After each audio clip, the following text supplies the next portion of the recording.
BRS మళ్ళీ అధికారంలోకి వచ్చే అవకాశాలు ఉన్నాయా? ఏ నోట విన్నా ఈరోజు అన్ని వర్గాల ప్రజలు కోరుకునేది బీఆర్ఎస్.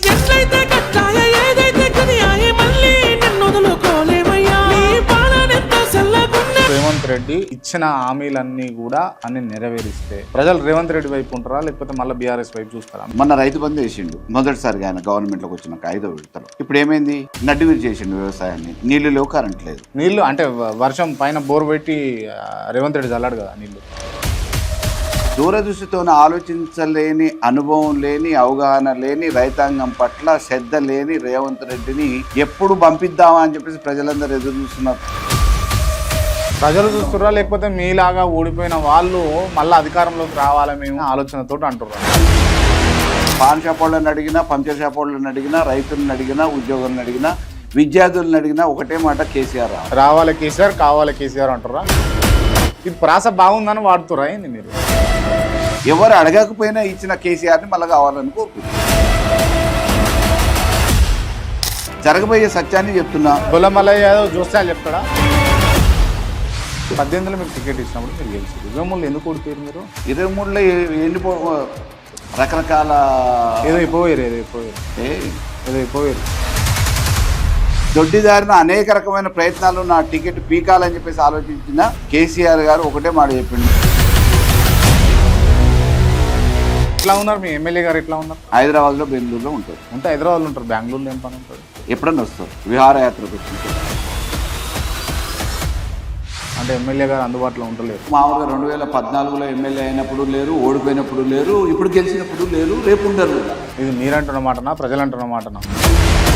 ఎందుకు ఇవాళ బొల్లం మల్లయ్య యాదవ్ ఇన్కంప్లీట్గా మాట్లాడుతూ ఉన్నాడు? ఏది అడిగినా కూడా ఏదో టక్ టక్ టక్ సమాధానం చెప్పి వదిలేస్తున్నాడు, పూర్తిగా వివరిస్తలేడు అని నాకు అనిపిస్తుంది. కట్టే కొట్టే తెచ్చినట్టు మాట్లాడటం అనేది నాకు అలవాటు, ఆచారం ప్రకారం మాట్లాడుతున్నా. ఉమ్మడి నల్గొండ జిల్లాలో బీఆర్ఎస్ పార్టీలో వర్గాలు ఉన్నాయా లేదా? గుండె మీద చేసుకొని చెప్పాలి మాట. అంటే ఎవరు గుండె మీద చేసుకొని మాట చెప్పాలి, ఉన్నాయా లేవా? ఇప్పుడు ఎవరు ఉన్నాయా లేవా? బొల్లం మల్లయ్య యాదవ్ గారు వర్గాలు ఉన్నాయా లేవా? ఇది కాంగ్రెస్ కాదు వర్గాలు ఉండటానికి. చాలా మంది 6 నెలల ముందు నుంచి వచ్చేసి మళ్ళీ తీయాలి అది అని చెప్పి చెవుల జోరిగా లెక్క మొత్తుకున్నారు. కేసీఆర్ గారు స్వతహాగా ప్రచారం. కేసీఆర్ గారికి ఎవరైనా చెప్పిండ్రా? 5 సంవత్సరాల నుంచి చెప్తూనే వచ్చు. ఎవరాలు? ఎందుకు మీరు ఉత్తమ్ కుమార్ రెడ్డిని పదే టార్గెట్ చేస్తూ ఉంటారు? మీ ట్విట్టర్లో కావచ్చు, వివిధ సోషల్ మీడియా ప్లాట్ఫామ్. పౌర సరఫరాల శాఖలో 1000 కోట్ల కుంభకోణం జరిగింది. నమస్తే, వెల్కమ్ టు కేఆర్ టీవీ. నేను మీ క్రాంతి. ఇవాళ మనతో ఉన్నటువంటి స్పెషల్ గెస్ట్ కోదాడ మాజీ శాసనసభ్యులు బొల్లం మల్లయ్య యాదవ్ గారు ఉన్నారు. ముందుగా వెల్కమ్ చేద్దాం. అన్న నమస్తే, బాగున్నారా? బాగున్నా. ఏంది ఈసారి టికెట్ వస్తుందా మరి మీకు? టికెట్ కేసీఆర్ గారు ఎవరికి ఇస్తారు అనేది ఇంతవరకు ఎవరిని నిర్ణయం చేయలేదు. సిట్టింగ్ ఎమ్మెల్యే కదా, మాజీ ఎమ్మెల్యే మీరు. నన్ను కాదని ఎవరికి రాదనే విశ్వాసం నాకుంది. డీలిమిటేషన్లో ఇట్లా ఏమన్నా టికెట్లు మాయమాయే గల్లంత అయ్యే అవకాశాలు ఏమైనా ఉంటాయా బొల్లం మల్లయ్య యాదవ్ది? నియోజకవర్గాలు అయితే ఉంటాయి కదా, ఎక్కడో ఒక దగ్గర నుంచి పోటీ చేసే అవకాశం పార్టీ ఇస్తారు. అంటే ఆ విశ్వాసం ఉన్నదా మీకు? 100%. ఎవరి మీద ఉన్నది విశ్వాసం? కేసీఆర్ గారి మీద అధిష్టానం, జిల్లా నాయకత్వం మీద. అంటే అల్టిమేట్ గా అధిష్టానం కేసీఆర్ గారు. కేసీఆర్ గారు ఎవరు అభ్యర్థిగా నిర్ణయిస్తే వారు పోటీ చేస్తారు. జిల్లా అధిష్టానం ఒకటి ఉంటది కదా. ఇది బీఆర్ఎస్ పార్టీ, అధిష్టానం ఒకటే కేసీఆర్ గారే. జిల్లా అధిష్టానాలు, మండల అధిష్టానాలు, నియోజకవర్గ అధిష్టానాలు ఇవి ఉండవా? అవన్నీ వికేంద్రీకరణ, డీసెంట్రలైజేషన్ ఇట్లా ఏమి ఉండవు. ఒకటే ఒక నాయకత్వం, ఒకే ఒక నాయకుడు కేసీఆర్ గారు, బీఆర్ఎస్ పార్టీ అధినాయకత్వం. రైట్. నల్గొండ జిల్లాకు సంబంధించి బీఆర్ఎస్ రాజకీయాల గురించి మనం మాట్లాడదాము. మొదలు పెట్టినా, బట్ పక్కన పెడితే ఎట్లుంది బీఆర్ఎస్ మళ్ళీ అధికారంలోకి వచ్చే అవకాశాలు ఉన్నాయా? డెఫినెట్ గా. ఏ నోట విన్నా ఈరోజు అన్ని వర్గాల ప్రజలు కోరుకునేది బీఆర్ఎస్. ఏమిటికి? కేసీఆర్ గారు. ఏమిటికి? అప్పటి ప్రభుత్వాన్ని ఇప్పటి ప్రభుత్వాన్ని బేరీ చేసుకున్నప్పుడు కేసీఆర్ గారి కాలంలో ఏ రకంగా పరిపాలన ఉంది, ప్రజలకి ఏ రకమైన మేలు జరిగింది, ఈ రోజు ఎటువంటి ఇబ్బందులు జరుగుతున్నాయని బేరీ చేసిన తర్వాత రైతులకు యూరియా కొరతలతో మొదలు పెడితే ధాన్యం కొనుగోలు దగ్గర నుంచి అన్ని విషయాలలో ఇబ్బందులే కదా. ఇప్పుడు ఈ సంవత్సరము రేవంత్ రెడ్డి ఒప్పుకున్న ఇచ్చిన హామీలన్నీ కూడా అన్ని నెరవేరిస్తే ప్రజలు రేవంత్ రెడ్డి వైపు ఉంటారా లేకపోతే మళ్ళీ బీఆర్ఎస్ వైపు చూస్తారా? మీరు ప్రాక్టికల్గా చెప్పండి. ఇప్పుడు మన రైతు బంధు వేసిండు, నాకు తెలిసి 15-20 ఎకరాల వరకు వేసి ఉండొచ్చు మొదటిసారిగా ఆయన గవర్నమెంట్లోకి వచ్చిన 5వ విడతలో. ఇప్పుడు ఏమైంది? నడ్డివిరి చేసిండు వ్యవసాయాన్ని. నీళ్లు లేవు, కరెంట్ లేదు. నీళ్లు అంటే వర్షం పైన బోర్ పెట్టి రేవంత్ రెడ్డి చల్లాడు కదా నీళ్లు. ఉన్నంత వరకు బొగ్గు అయితే థర్మల్ అవకాశం ఉంది కదా. చేతిలో చేసుకోవచ్చు కదా, ఉన్న బోర్లను రీఛార్జ్ చేయడానికి చెరువులు నింపే ఆస్కారం ఉంది కదా, కన్నెపల్లి పంప్ హౌస్ ఆన్ చేసుకుంటే మనం వాటర్ స్టోర్ చేసుకోవచ్చు కదా, ఎట్లా వస్తున్న ఫ్లడ్ ని అట్లా బయటికి పంపించేసి చెరువులు నింపుకుంటే భూగర్భ జలాలు పెరుగుతాయి కదా. ఇటువంటివి దూరదృష్టితో ఆలోచించలేని, అనుభవం లేని, అవగాహన లేని, రైతాంగం పట్ల శ్రద్ధ లేని రేవంత్ రెడ్డిని ఎప్పుడు పంపిద్దామా అని చెప్పేసి ప్రజలందరూ ఎదురు చూస్తున్నారు. ప్రజలు చూస్తురా, లేకపోతే మీలాగా ఓడిపోయిన వాళ్ళు మళ్ళీ అధికారంలోకి రావాలి, మేము మంత్రులు కావాలి, లేకపోతే ఇంకా ఉన్నత పదవులు చేయాలని ఆలోచనతో అంటుర్రా? తప్పకుండా మాకు ఆ తపన ఉంటది. మేము అధికారంలో ప్రజల వాయిస్ చెప్తురా, లేకపోతే మీ వాయిస్ చెప్తురా అంటున్నా నేను. నేను కాకుండా మీరు ఎవరినన్నా కెమెరా వాళ్ళని బయట పెట్టి మామూలుగా అడిగిపోయండి, చెప్తారు కదా ప్రజలు. సోషల్ మీడియాలో ఈ రోజు ఏం జరుగుతుంది, ఎవరు ఏ వర్గం వాళ్ళని, పాన్ షాప్ వాళ్ళని అడిగినా, పంచర్ షాప్ వాళ్ళని అడిగినా, రైతులను అడిగినా, ఉద్యోగులను అడిగినా, విద్యార్థులను అడిగినా ఒకటే మాట, కేసీఆర్ రావాలి, కేసీఆర్ కావాలి, కేసీఆర్ అంటారా? ఈ ప్రాస బాగుందని వాడుతురా ఏంది మీరు? ఉన్న విషయం చెప్తున్నా. మీరు మామూలుగా స్టూడియోకే పరిమితం కాకుండా ప్రజలకు వచ్చి ఒకసారి చూడండి, తెలిసిపోతుంది ఏముంది, రియాలిటీ ఏముంది అసలు.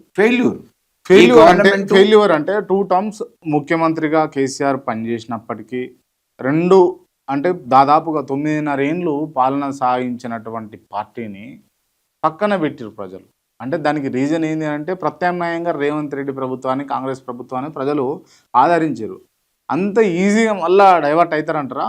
దీనికి సింగిల్ వర్డ్ మీకు సమాధానం చెప్తా. ఆ రోజు ఏమన్నారంటే కొంతమంది ఇట్లనే స్వార్థ రాజకీయాల కోసం ఇది కళ్యాణ లక్ష్మి ఇచ్చినా, రైతు బంధు ఇచ్చినా, ఇంకోటి ఇచ్చినా, నిన్న మొన్న వచ్చినాయి అన్ని కూడా కేసీఆర్ జేబు నుంచి ఇవ్వలే కదా, ప్రభుత్వం నుంచే ఇచ్చారు, ప్రజల సొమ్ము అని చెప్పి ప్రచారం చేశారు. అరుగుల మీద కూర్చొని, చెట్ల కింద కూర్చొని కొంతమంది నాయకులు. ఇవాళ కూడా మేము అదే అడుగుతున్నాం. రేవంత్ రెడ్డి అధిష్టానం మామూలుగా అవకాశం ఇచ్చింది కదా, ముఖ్యమంత్రి సీట్లో కూర్చున్నాడు కదా, అయాల కేసీఆర్ చేసినట్టే మరి రైతు బంధు చేయొచ్చు, కళ్యాణ లక్ష్మి తులం బంగారంతో సహా అన్ని ఇవ్వచ్చు, ఆడోళ్ళకి ఇస్తా అని చెప్పిన 2500 ఇవ్వచ్చు, ముసలోళ్ళకి ఇస్తా అని చెప్పిన 2000 బదులు 4000 ఇవ్వచ్చు కదా, ఎందుకు ఇవ్వట్లే మరి? అంత నిరంతర ప్రక్రియ కదా. బొలమల్ల యాదవ్ అడగంగానే ఇస్తారా? మీరు ఇస్తా అన్నారు కదా, కేసీఆర్ కంటే అదనంగా ఇస్తా అన్నావు కాబట్టే నమ్మి ఓట్లేసారు కదా జనాలు. ఇలా చేయలేకపోతున్నావు కదా, సతికిల పడ్డావు కదా, ఎల్లెలుగా చేతులు ఎత్తేసినావు కదా, కాబట్టి ప్రజలు ఆటోమేటిక్గా తిరుగుబాటు చేస్తారు. అయ్యాల నీ మీద ప్రేమతోని కాదు, కేసీఆర్ కంటే అదనంగా ప్రతి విషయంలో కూడా అదనంగా ఇస్తా అన్నారు కాబట్టి ఆ మాట నమ్మి నిజంగానే మాకు ఇంకో ₹2 ఎక్కువ ఇస్తా అంటున్నాడు కదా ఈయనకోసారి చూద్దామనే ఉద్దేశంతో ఓట్లేసిన జనాలందరూ ఈయన విషయం ఏందో బహిర్గతమైంది కాబట్టి, విషయం తెలిసిపోయింది కాబట్టి ఎప్పుడు మామూలుగా ఇంటికి సాగనంపుదామని చెప్పేసి అని ఉన్నారు. ఎవరు అడగకపోయినా ఇచ్చిన కేసీఆర్ని మళ్ళీ కావాలని కోరుకుంటున్నారు. పక్కానా జరగబోయే సత్యాన్ని చెప్తున్నా. ఎప్పుడు ఎన్నికలు పెట్టినా చెప్తాడా భవిష్యత్తు చెప్తారా? మీ భవిష్యత్తు ఎట్లా ఉండబోతుంది మరి? రేపు 100% ప్రభుత్వం రాబోతుంది. ఆ ప్రభుత్వంలో నేను శాసనసభ్యుడిగా ఉంటా. శాసనసభ్యులకి పరిమితం అవుతారా, ఇంకా ఎక్స్పెక్ట్ చేస్తారా? ఇక అది తర్వాత అధిష్టానం, కేసీఆర్ గారి ఆశీర్వాదం. రైట్. అంటే మీకు నేను లాస్ట్ టైం ఫస్ట్ ఇంటర్వ్యూలో కూడా అడిగిన, నేను మిమ్మల్ని ఏడిస్తే టికెట్ వచ్చింది బొల్లం మల్లయ్య యాదవ్కు అని అంటుంటారు. ఏడిస్తేనే నాకు టికెట్ అంటే జనాలల్లో బలం ఉంది కాబట్టి అప్పటికప్పుడు నాకు బాధ కలిగి ఏడ్చిన, వేరే వాడికైతే గుండె ఆగిపోతుంది. నేను అప్పటికేం కొత్తగా రాజకీయాలలోకి వచ్చి సంచులు పట్టుకొని వచ్చి లేకపోతే వాళ్ళ వీళ్ళని బతిలాడి దొడ్డిదారిన టికెట్ అడగటానికి ఏదో ఏడ్చి టికెట్ తీసుకోలే. నాకు జరిగిన అన్యాయాన్ని తట్టుకోలేక ఆవేదన కన్నీటి రూపంలో బయటకు వచ్చింది. అది ప్రజలకు కూడా అర్థమైంది కాబట్టి నన్ను అలా గెలిపించారు. కేసీఆర్ గారు వెంకటేశ్వర స్వామి లెక్క నన్ను ఆదరించి అవకాశం ఇచ్చి అభ్యర్థించేసి. వెంకటేశ్వర స్వామి బాగా నమ్ముతారు మీరు? రైట్. 18లో మీకు టికెట్ ఇచ్చినప్పుడు మీరు గెలిచారు. 23లో ఎందుకు ఓడిపోయారు మీరు?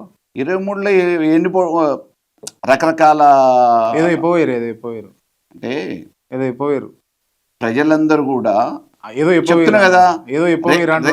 అదే రేవంత్ రెడ్డి గారికి ఒక అవకాశం ఇవ్వాలనే ఆలోచన ఎందుకు వచ్చింది? కేసీఆర్ గారు కూడా ప్రజాధనమే ఇస్తున్నాడు కదా, ప్రభుత్వ సొమ్మే ఇస్తున్నా కానీ ప్రచారాన్ని నమ్మిన ప్రజలు రేవంత్ రెడ్డి ఇంతకంటే అదనంగా ఇస్తా అంటుంది కాబట్టి ఒకసారి అవకాశం ఇచ్చి చూద్దామనే ఆలోచనతో రేవంత్ రెడ్డి కేసి మోసపోయిన ప్రజలు ఈ రోజు మళ్ళా పశ్చాత్తాప పడుతున్నారు కదా, అడుగుతున్నారు కదా, మళ్ళీ రేవంత్ రెడ్డిని ఎప్పుడు ఇంటికి పంపించాలన్నా, కేసీఆర్ గారిని ఎప్పుడు గద్దె మీద కూర్చోబెట్టాలని చెప్పి అదే ప్రజలు ఆలోచిస్తారు కదా. కాబట్టి మోసపూరితమైన ప్రకటనలు నమ్మి ఈ ప్రభుత్వాన్ని కోల్పోయినామని చెప్పేసి ప్రజలే చెప్తున్నారు. అది జరిగింది. దాంట్లో నేను కూడా పోయినా. జిల్లా సమీకరణాలు ఏమన్నా మీకు? అంటే నేను ఒక్కడనే కాదు కదా, 12 నియోజకవర్గాలకు 12 నియోజకవర్గాలలో 50, 40, 30 ఆ తేడాతో ఓడిపోయినాం కాబట్టి గాలికి ఇచ్చింది. రేపు మళ్ళీ మా గాలి కూడా అట్లే ఇస్తుంది. గాలికేనా? గాలి వస్తుంది అంటారు మళ్ళీ. ఎట్లా ఉన్నారు మీ ఎమ్మెల్యే గారు? ఎట్లా ఉన్నారు? మంచిగా చేస్తుంటారు పరిపాలన? హైదరాబాద్లో, బెంగళూరులో ఉంటారు. హైదరాబాద్, బెంగళూరు ఉంటే హైదరాబాద్లో ఉంటారు. బెంగళూరులో ఏం పని ఉంటుంది? వారికి బెంగళూరు కూడా సంబంధాలు ఉన్నాయి కదా, గతంలో వ్యాపారాలు ఉన్నాయి, వాళ్ళ తల్లిదండ్రులు అక్కడ ఉంటారు, కదవడాలు ఉండరు, ఎప్పుడన్నా వస్తారు, విహారయాత్రకు వచ్చినట్టు వస్తారు. విహారయాత్రకు అంటే ఎమ్మెల్యే గారు అందుబాటులో ఉండలేరు. అది జగమెరిగిన సత్యం. దాదాపుగా గతంలో మామూలుగా 2014లో ఎమ్మెల్యే అయినప్పుడు లేరు, ఓడిపోయినప్పుడు లేరు, ఇప్పుడు గెలిచినప్పుడు లేరు, రేపు ఉండరు కూడా. ఇది మీరంటున్న మాటనా, ప్రజలంటున్న మాటనా? మీరు ఒకసారి క్రాస్ చెక్ చేసుకోండి, తప్పేముంది. ఎందుకు ఇవాళ బొల్లం మల్లయ్య యాదవ్ ఇన్కంప్లీట్గా మాట్లాడుతూ ఉన్నాడు? ఏది అడిగినా కూడా ఏదో టక్ టక్ టక్ సమాధానం చెప్పి వదిలేస్తున్నాడు, పూర్తిగా వివరిస్తలేడు అని నాకు అనిపిస్తుంది. ఉన్నది కట్టే కొట్టే తెచ్చినట్టు మాట్లాడటం అనేది నాకు అలవాటు. అదే ఆచారం ప్రకారం మాట్లాడుతున్నా. ఇంకేమన్నా మామూలుగా ఉపన్యాసం అయితే తప్పకుండా 5 నిమిషాలు కాదు 50 నిమిషాలు కూడా ఉపన్యాసం ఇవ్వగలుగుతా. ఉమ్మడి నల్గొండ జిల్లాలో బీఆర్ఎస్ పార్టీలో వర్గాలు ఉన్నాయా లేదా? గుండె మీద చేసుకొని చెప్పాలి ఈ మాట. అంటే ఎవరి గుండె మీద చేసుకొని మాట చెప్పాలి, ఉన్నాయా లేవా?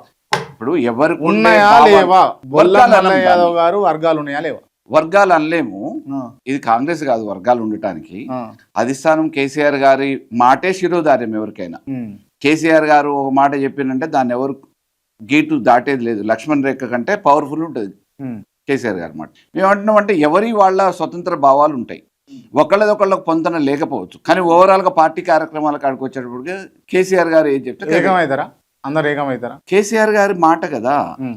ఇవి సొంత వ్యాపారాలు కాదు. అరే ఒకరి బొమ్మలు ఒకరు పెట్టుకోరట ఫ్లెక్సీలలో మీరు మీ నల్గొండ జిల్లాలో. అంటే కార్యక్రమంలో ఎవరైతే హాజరైతుంటారో వాళ్ళ బొమ్మలు వేస్తుంటాం సహజంగా, దాంట్లో పెద్ద ఇదేమో.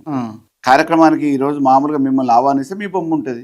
కార్యక్రమాన్ని ఎవరెవరినైతే ఆహ్వానిస్తామో, ఎవరైతే అందుబాటులో ఉండి రాగలుగుతారో ఆ కార్యక్రమానికి వాళ్ళ బొమ్మ. బొల్లం మల్లయ్య యాదవ్ అందరితో సఖ్యతగా ఉంటారా జిల్లాలో? అందరితోటి నాతో మంచిగా ఉన్న వాళ్ళతో నేను మంచిగా ఉంటా, మంచిగా ఉండకపోతే వాళ్ళతో వాళ్ళది, నాతో నాది. ఇప్పుడు నాతోనే పొసగని వాళ్ళతోనే నేను దూరంగా ఉంటాను తప్ప రోజు మామూలుగా సంకల దూరే అవసరం ఏమున్నది. ఇప్పుడు చాలా నియోజకవర్గాలలో ప్రత్యామ్నాయ లీడర్లు తెరపైకి వస్తూ ఉన్నారు, ముఖ్యంగా నల్గొండ జిల్లాలో చూసుకుంటే. ఇప్పుడు భువనగిరి చూసుకుంటే చింతల వెంకటేశ్వర రెడ్డి వస్తున్నాడు, భువనగిరిలో. ఆలేలో చూసుకుంటే బూడిద భిక్షమయ్య గౌడ్ వస్తున్నారు. మీ దగ్గర 4 రోజులు అయితే ఇంకోళ్ళు తయారవుతారు కావచ్చు, ఇంకొకరు ఇట్లా తయారవుతూ ఉన్నారు. దీనికి రీజన్ ఏంది, కారణం ఏంది? అంటే ఎవరు ఎంతమంది తయారైనా ప్రజలలో బలం ఉన్న వ్యక్తి ఎవరు అనేది అధిష్టానము నిర్ణయం తీసుకుంటుంది, వాళ్ళని అభ్యర్థిగా ప్రకటిస్తుంది, మిగతా వాళ్ళని సమన్వయం చేస్తుంది. అధిష్టానం బాధ్యత కదా అది. ఇప్పుడు నాకంటే ముందు నేను టీఆర్ఎస్లో రావడానికంటే ముందు కూడా టీఆర్ఎస్ జెండా పట్టుకొని పనిచేసిన వాళ్ళు ఉన్నారు. కానీ వాళ్ళకంటే ప్రజలు కొద్దిగా నాకు అనుకూలంగా ఉంటారనే ఒక భావనతోని వాళ్ళకున్న సర్వేల ప్రకారం అభ్యర్థిగా నన్ను ప్రకటించారు. మిగతా నాయకత్వాన్ని కూడా నాకు అనుకూలంగా పనిచేపించే ప్రయత్నం చేశారు. అదే రకంగా ఏ రాజకీయ పార్టీలనైనా అసమ్మతివాదులు ఉంటారు, వర్గపోరు ఉంటూనే ఉంటుంది. అదే క్రమంలో మా నల్గొండ జిల్లాలో ఉంది, అన్ని నియోజకవర్గాలలో ఉంటాయి. అది పెద్ద లెక్క కాదు. బీఆర్ఎస్లో కేసీఆర్ గారు పిలిచి ఇది అని చెప్తే అది శాసనం. ఇక అది శాసనం, ఇక అదే ఫైనల్. ఇక శాసనం అంటే వేరే ఉద్దేశంతో కాదు, వారి మాటను ఆ రకంగా గౌరవిస్తారు క్యాడర్. రైట్. ఇప్పుడు నల్గొండ జిల్లాలో ఇప్పుడు పర్టికులర్గా తుంగతుర్తిలో రెడ్డిల ఆధిపత్యం అవుతున్నది, లేకపోతే మా కాన్స్టిట్యున్సీకి మీరేంది వచ్చేదానని మందుల సామెలు మనం మాట్లాడాడు. ఎవరిని రాజగోపాల్ రెడ్డి ఏదో కార్యక్రమానికి తుంగతుర్తికి పోతే, అట్లా మీ కాన్స్టిట్యున్సీలలో అంటే బీఆర్ఎస్లో కూడా ఇట్లా ఏమైనా ఉన్నదా? అట్లేమి ఉండదు. కాకపోతే ఏంటంటే కాంగ్రెస్లో ఎక్కువ ఉంటుంది, అది అవపడుతుంటుంది. మా దాంట్లో కూడా అంటే నియోజకవర్గాలలో కొంత ఆధిపత్యం కోసం ప్రయత్నాలు సహజంగానే నాయకత్వం చేస్తూ ఉంటారు అక్కడ ఉన్నోళ్ళు. కానీ ఓవరాల్గా రాష్ట్ర నాయకత్వానికి కాడికి వచ్చేటప్పటికి ఎవరి ప్రాధాన్యత వాళ్ళకి ఇచ్చే విధంగా నాయకత్వం పనిచేస్తుంది కాబట్టి పెద్ద ప్రభావితం చూస్తుంది. పూర్తి స్థాయిలో మీకు నాయకత్వం మీద బ్రహ్మాండమైనటువంటి నమ్మకం అయితే ఉన్నది అన్నట్టు కనబడుతుంది. ఓవరాల్గా ఏది చేసినా ఏ స్థాయి నాయకుడినైనా రాజకీయంగా అవకాశం ఇచ్చేది కేవలం కేసీఆర్ గారు, పార్టీ అధినాయకత్వమే. కాబట్టి కిందోళ్ళు మీదోళ్ళు ఏదో చెప్పుకోవడానికి సరిపోతుంది. అట్లా అని చెప్పేసి ఎవరిని గౌరవించొద్దని కాదు, అందరు కలిసి కట్టుగానే ప్రయాణం చేసే పరిస్థితి ఉంటుంది. ఆ ప్రయత్నం పార్టీ చేస్తుంది. బొల్లం మల్లయ్య యాదవ్ కాన్స్టిట్యున్సీలో ఉంటారా, హైదరాబాద్లో ఉంటారా? నియోజకవర్గంలో 20 సంవత్సరాల నుంచి. నేను ఇవాళ కొత్త కాదు. నేను రాజకీయాలు మొదలుపెట్టినప్పుడు ఏ పదవితోనో హోదాతోనో పోలేదు. ప్రజలలో పనిచేద్దామని అనుకున్నప్పుడు నిరంతరం ప్రజల మధ్యలో ఉండాలనే ఒక ఆలోచనతో నా కార్యక్రమాలు, సామాజిక కార్యక్రమాలు చేసి మొదలుపెట్టిన కాబట్టి రాజకీయ కార్యక్రమాలతో పాటు అక్కడ ఉంటేనే బాగుంటుంది అనే ఉద్దేశంతో అక్కడ ఉన్న స్థానికంగా దానివల్లనే నాకు అవకాశాలు వచ్చినాయి. పార్టీలు కూడా ప్రజలలో ఉన్న ఒక మనిషిగా గుర్తించినాయి. ఏ పార్టీలైనా అవకాశాలు అట్లే వచ్చినాయి. నేను ఒక పార్టీ అధినాయకత్వం కాడ పార్టీ దగ్గర పోయి ఏదో అదో ఇదో చేస్తే నాకు టికెట్లు వస్తున్నాయి అని కాదు. నేను ఏమి హెలికాప్టర్లలోనో లేకపోతే విమానాలలో వచ్చి దిగుమతి అయిన నాయకుడిని కాదు. ప్రజల మధ్యలో ఉండి తయారైన నాయకుడిని, ప్రజలు తయారు చేసిన నాయకుడిని. నన్ను ప్రజలే తయారు చేశారు. ప్రజల ఆశీర్వాదంతోనే ప్రజల మద్దతుతోనే నాకు పార్టీ అధిష్టానాలు అవకాశాలు ఇచ్చినాయి, టికెట్లు ఇచ్చినాయి. నేను పోయి ఎప్పుడు మామూలుగా ఈ పార్టీలో నేను రోజు తిరుగుతున్నా కాబట్టి నా పార్టీ పరంగా నియోజకవర్గం ఏదో ఒకటి ఇవ్వమని చెప్పి నేను అడగలే. అట్లా వచ్చిన వాళ్ళు కొంతమంది ఉండొచ్చు, కానీ నేను ప్రజల మధ్యలో ఉండి ప్రజలు ఈయన మాకు నాయకుడిగా ఉంటే బాగుంటుందనే భావన వ్యక్తమైన తర్వాత పార్టీ అధిష్టానం సర్వేల ప్రకారం ఈయనైతే ఈ నియోజకవర్గంలో గెలుస్తాడని చెప్పేసి నిర్ధారణకు వచ్చిన తర్వాత కాంగ్రెస్ అట్లనే ఇచ్చింది, టీడీపీ అట్లా ఇచ్చింది, టీఆర్ఎస్ కూడా అట్లనే ఇచ్చింది. టీఆర్ఎస్లో మొన్న 2023లో దొడ్డిదారిన అనేక రకమైన ప్రయత్నాలు నా టికెట్ పీకాలని చెప్పేసి ఆలోచించిన కేసీఆర్ గారు ఒకటే మాట చెప్పిండు, మల్లయ్య యాదవే అభ్యర్థి ఎక్కడ అని. ఆ విషయాన్ని బహిర్గతంగా నా ఎన్నికల ప్రచార సభలో చెప్పిండు. చాలా మంది 6 నెలల ముందు నుంచి వచ్చేసి మల్లయ్య యాదవ్ని తీయాలి అది అని చెప్పి చెవుల జోరిగా లెక్క మొత్తుకున్నారు. కేసీఆర్ గారు స్వతహాగా ప్రచార కేసీఆర్ గారికి ఎవరైనా చెప్పిండ్రా? 6 నెలల ముందు కాదు, 5 సంవత్సరాల నుంచి చెప్తూనే వచ్చారు చాలా మంది. ఎవరాళ్ళు? ప్రత్యర్థులు విత్ ఇన్ ద పార్టీలు ఉన్నోళ్ళు ఉంటారు, బయట పార్టీ వాళ్ళు ఉంటారు, బయట పార్టీ వాళ్ళు ప్రభావితం చేసిన విత్ ఇన్ ద పార్టీ వాళ్ళు ఉంటారు. ఎవరు ఎన్ని ప్రభావం చేయాలనుకున్నా కేసీఆర్ గారు నా వ్యక్తిత్వాన్ని నా నాయకత్వాన్ని చూసిన వ్యక్తిగా నన్ను ప్రోత్సహించాలనే ఆలోచనతో బలహీన వర్గాలకు సంబంధించిన నాయకుడిగా నాకు అవకాశం 2018లో ఇచ్చిన తర్వాత కొనసాగింపుగా 2023లో కూడా ఇచ్చారు. ఈ రోజు కూడా అనేక మంది అనేక రకమైన ప్రయత్నాలు చేసిన వ్యక్తిగతంగా నా నాయకత్వం ఏంది, నా శ్రమ ఏంది, నా కష్టం ఏంది, ప్రజలతో నేను ఎట్లుంటా మమేకమై అనుబంధం అనేది తెలుసు. కాబట్టి కేసీఆర్ గారు ఇప్పుడు కూడా నా పట్ల ఒక విశ్వాసాన్ని నేను నీళ్ళ విషయం మాట్లాడదాం అనుకుంటున్నా. ఇప్పుడు ప్రస్తుతం ఉన్నటువంటి సిచ్యువేషన్స్లో నీళ్లు పడక అంటే వర్షాలు రాక తెలంగాణ మొత్తం ఇబ్బంది పడుతూ ఉన్నారు. సో పర్టికులర్గా నల్గొండ జిల్లా ప్రాంతానికి సంబంధించి చూసుకుంటే అసలు ఏం జరిగితే నీళ్లు ఎద్దెచ్చగా వచ్చి చెరువులలో నీళ్లు నిండి ప్రజలకు మంచి జరిగి అలా పంటలు ఎక్కువ పండే అవకాశాలు ఉంటుండే? ఒక 40 సంవత్సరాలుగా 4 దశాబ్దాలుగా జీవనాధార అయిన నాగార్జున సాగర్ మాకు ఉండటం అదృష్టం. ఆ నాగార్జున సాగర్ని నమ్ముకొని 2 పంటలు వేసుకుంటారు మా దగ్గర. వరి ధాన్యమే ఎక్కువ. నాగార్జున సాగర్ కానీ, మిర్యాలగూడ కానీ, హుజూర్నగర్ కానీ, కోదాడ నియోజకవర్గం. ఇంతకుముందు టేలెండ్ ఏరియాగా ఏవైతే ఉంటుండేనో కొన్ని నాన్ కెనాల్ ఏరియాలో ఎస్ఆర్ఎస్పి ఫేజ్ 2 ద్వారా కాళేశ్వరం అన్నెపల్లి పంప్ హౌస్ ఆన్ చేయడంతో ఎస్ఆర్ఎస్పి నుంచి నీళ్లు వచ్చినాయి. మొత్తం ఓవరాల్గా బీళ్లు, రాళ్ళు, రప్పలు అన్ని సదనయ్యి ఈరోజు వ్యవసాయ క్షేత్రంగా పచ్చని పొలాలతోని తొలతూగే నియోజకవర్గం మా కోదాడు. అటువంటి దాన్ని ఈరోజు ఎడారిగా తయారు కావడానికి అది కేవలం అనుభవ రాహిత్యంతో, అవగాహన లేక నిర్లక్ష్యంతో ఈ తెలంగాణని ఎడారిగా మారుస్తున్న ఘనత కాంగ్రెస్ ప్రభుత్వందే. మేమేదో రాజకీయంగా కావాలని ఆరోపణ చేయటం కాదు. కన్నెపల్లి పంప్ హౌస్ ఆన్ చేస్తే డెఫినెట్గా ఎస్ఆర్ఎస్పి ఫేజ్ 2 అంతా పనిచేస్తుంది. మొత్తం మా కోదాడు దాకా నీళ్ళు వస్తాయి. ఆ పని చేయట్లేదు వాళ్ళు కావాలని రాజకీయంగా. అదే రకంగా జీవనాధార అయిన నాగార్జున సాగర్కి ప్రస్తుతానికి నీళ్లు లేకపోవచ్చు, కానీ డెడ్ స్టోరేజ్లో ఉన్నప్పుడు కూడా పంట పొలాలను రక్షించుకోవడానికి నీళ్ళు ఇచ్చిన గత ప్రభుత్వాలది. మొన్న మండు వేసవిలో చెరువులన్నీ అడుగంటిపోయినాయి అని చెప్పేసి మంచినీళ్ల అవసరాల కోసం భూగర్భ జలాలు పెరుగుతాయి, మిషన్ భగీరథ ద్వారా గ్రామాలకు నీళ్లు పోతాయనే ఉద్దేశంతో జూన్ 25వ తారీఖున నీటి విడుదల నాగార్జున సాగర్ అధికారులు చేశారు. కానీ అవి ఏకంగా పాలేరుకి వెళ్ళిపోయాయి. నల్గొండ జిల్లాలో ఎక్కడ చెరువులు నింపలే. పాలేరు పోవద్దా? అది ఎవరు పోవాలా? ఖమ్మం నల్గొండ జిల్లా రైతాంగం ప్లస్ రైతాంగం కాకుండా గ్రామ ప్రజలకి తాగునీటి అవసరాల కోసం, పశుగ్రాసం కోసం, పశువుల కోసం ఉపయోగపడాలనే ఉద్దేశంతో చెరువులు నింపడానికి నాగార్జున సాగర్ నుంచి ఖమ్మం జిల్లా పాలేరు వరకు నీళ్ళు ఇచ్చిన లక్ష్యం అది. కానీ దాంట్లో ఏమైంది? తుమ్మల నాగేశ్వరరావు గారికి ఆ ఖమ్మం జిల్లా మీద ప్రేమ ఉండొచ్చు, వ్యవసాయ శాఖ మంత్రిగా వారికి బాధ్యత ఉండొచ్చు. అదే ప్రేమ, అదే అభిమానం నీటి పారుదల శాఖ మంత్రిగా బాధ్యతలు నిర్వహిస్తున్న ఉత్తమ్ కుమార్ రెడ్డి కూడా మా జిల్లా మీద, మా నియోజకవర్గాల మీద ఉండాలి కదా. మావి నింపిన తర్వాత తీసుకుపోని చెప్పాలి కదా. మావి ఒక్క చుక్క నీళ్లు కూడా ఇవ్వకుండా పోలీసు బలగాల్ని పెట్టి ఆఖరికి తలుపులకి వెల్డింగులు చేసి నీళ్లను దూసుకుపోతుంటే ఈ జిల్లా మంత్రి అయి ఉండి, అది ఆ శాఖకు సంబంధించిన మంత్రి అయి ఉండి నీళ్ళు ఇవ్వకపోతే మమ్మల్ని నెట్ట నీళ్ళు ముంచినట్టు కాదా? మాకు అన్యాయం చేసినట్టు కాదా? ఈ నియోజకవర్గాల ప్రాతినిధ్యంతోనే కదా గెలిచి ఈరోజు గద్దెనెక్కి ఈ స్థాయికి వచ్చింది. మరి వీళ్ళని, ఈ రైతాంగాన్ని, గ్రామ ప్రజల్ని ఇట్లా నట్టేట ముంచడం, నోట్ల మట్టి కొట్టినట్టు కాదా? ఎందుకు మీరు ఉత్తమ్ కుమార్ రెడ్డిని పదే టార్గెట్ చేస్తూ ఉంటారు? మీ ట్విట్టర్లో కావచ్చు, వివిధ సోషల్ మీడియా ప్లాట్ఫామ్. వ్యక్తిగతంగా కాదు, వారి వైఫల్యాన్ని చూపించడం. వ్యక్తిగతంగా మంచోళ్ళేనా ఉత్తమ్ కుమార్ రెడ్డి? నాకు వ్యక్తిగతంతో సంబంధం ఎందుకు? ఆయన పని ఆయనది, ఆయన పార్టీ ఆయనది, నా పని నాది. రాజకీయంగా ఏంది ఉత్తమ్ కుమార్? రాజకీయంగా ఈరోజు వైఫల్యం చెప్తున్నా. పౌర సరఫరాల శాఖలో ఆయన మంత్రిగా అయిన ఒక నెల రోజులకే 1000 కోట్ల కుంభకోణం జరిగింది. ధాన్యం కొనుగోలు విషయంలో 2,400 రూపాయలు మిల్లర్లు ఇస్తాం మా దగ్గర ఉన్న ధాన్యానికంటే సిండికేట్ చేసి 2,200కు మాత్రమే అగ్రిమెంట్ చేసుకొని ఇంతవరకు ఆ పైసలు కూడా కట్టేయకుండా అగ్రిమెంట్ని రెన్యువల్ చేసుకుంటూ వేల కోట్ల రూపాయల నష్టాన్ని ఈ ప్రభుత్వానికి కలగజేసిన మహానుభావుడైన ఆ విషయాన్ని చెప్తున్న తప్పే ఉంది. నీటిపారుదల శాఖ మంత్రిగా ఆ జిల్లాకు ప్రాతినిధ్యం వహించి నీళ్లు ఇవ్వాల్సిన ఆ మంత్రి ఈరోజు మొద్దు నిద్రపోతే తుమ్మల నాగేశ్వరరావు తీసుకుపోయాడు. మా జిల్లా రైతాంగానికి గ్రామ ప్రజలకి నీటి ఎద్దడి ఏర్పడింది, పశువులు ఇవాళ మేతకి ఇబ్బంది పడే పరిస్థితి ఉంది. దాన్ని అడుగుతున్నా తప్పేముంది, అది నా బాధ్యత. ఈడ వ్యక్తిగతం కాదు, ఉత్తమ్ కుమార్ రెడ్డితో నాకేం సంబంధం. అంటే జనరల్గా ఒక నియోజకవర్గ అంటే మాజీ ఎమ్మెల్యే కావచ్చు లేకపోతే ప్రత్యర్థి కావచ్చు ఒక ఎమ్మెల్యేతోటే పోరాటం చేస్తారు, మీరు ఇద్దరితోటి చేస్తారుగా. అంటే సమస్య వచ్చినప్పుడు అది సమస్య అయినప్పుడు 100 మందితోనే పోరాటం చేయడానికి సిద్ధం.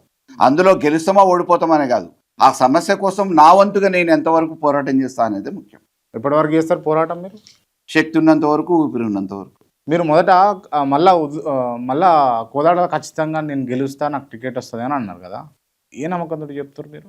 మోసపోయిన ప్రజలు ఈరోజు లేకపోతే డబ్బులు ఉన్నాయి డబ్బులు ఖర్చు పెట్టుకోగలుగుతా అన్న ధీమాతో చెప్తుండ్రా? నా దగ్గర డబ్బులు లేవు కదా. పోయినసారి నేను ఓపెన్గా ఎన్నికలప్పుడే చెప్పిన, ఇవాళ బస్తాలల్లో డబ్బులు తీసుకొచ్చుకున్న వాళ్ళు పోయినసారి 2014లో కూడా ఎన్నికల కోసం ఖర్చు పెట్టిన పైసలు మిగిలిన హైదరాబాద్కు తరలిస్తుంటే క్వాలిస్ కార్లో తగలబడ్డ చరిత్ర ఉంది, అది అందరికి మీకు తెలుసు. అటువంటి డబ్బుల సంచులతో మళ్ళీ ఇవాళ ఓటర్లను కొనుగోలు చేసే ప్రయత్నం చేస్తున్నారు. నేను బీదోడిని, సమాజ సేవ చేయడానికి వచ్చిన మిమ్మల్ని నమ్ముకున్నాను, నన్ను గెలిపియండి అని చెప్పేసి నేను ఒక మీడియా సమావేశం పెట్టిన.